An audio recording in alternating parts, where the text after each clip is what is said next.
Good evening. This is the Financial Week. I'm Herman Green. President of the Jamaica Manufacturers and Exporters Association, JMEA, Metri Siaga, is blasting the government this evening for the island's trade imbalance.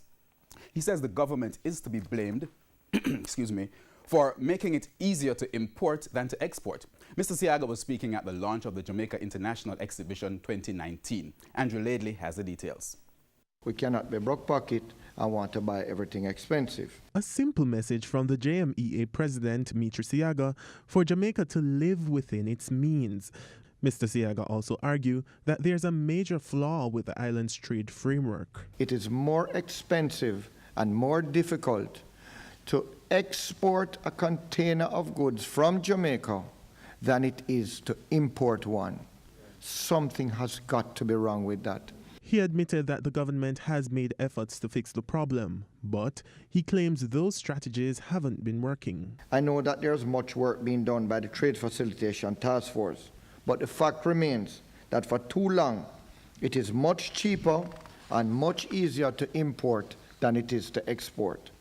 And we have had little success with operationalization of the National Export Strategy too. Mr. Siaga is insisting that the government deliver on promises which remains unfulfilled. To the government, develop the long-promised regulations and mechanisms for the set-aside of offset regime so that when the government spends our taxpayers' money, it stays here in Jamaica and creates wealth for Jamaicans. Andrew Laidley, TVJ News. Now, Jamaica's trade deficit has ballooned to more than $4 billion.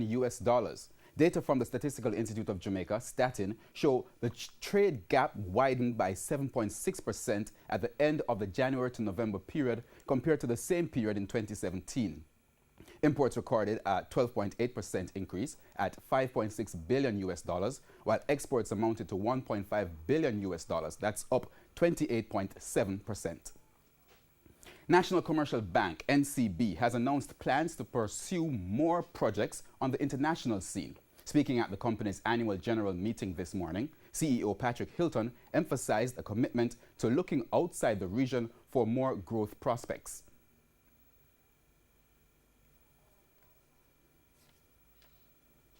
We go now to currency trading as the day ended with the US dollar selling for $133.47. The Canadian dollar is going for $101.25. The pound closed the day at $170.95, while the euro is being sold for $156.50. Oil prices traded lower today. Oil for delivery in March went down by 4 cents. It settled at $53.13 a barrel. We go on to the stock exchange as the JSE index lost 1,001 points and the junior market index it declined by 4 points. Among the winners were Main Event Entertainment Group, Everything Fresh, Siboney Group, Jamaica Stock Exchange, and Wisynco Group. Now on the losing side were Jamaican Teas, Portland JSX, Derrimon Trading, CAC 2000, and Medical Disposables and Supplies.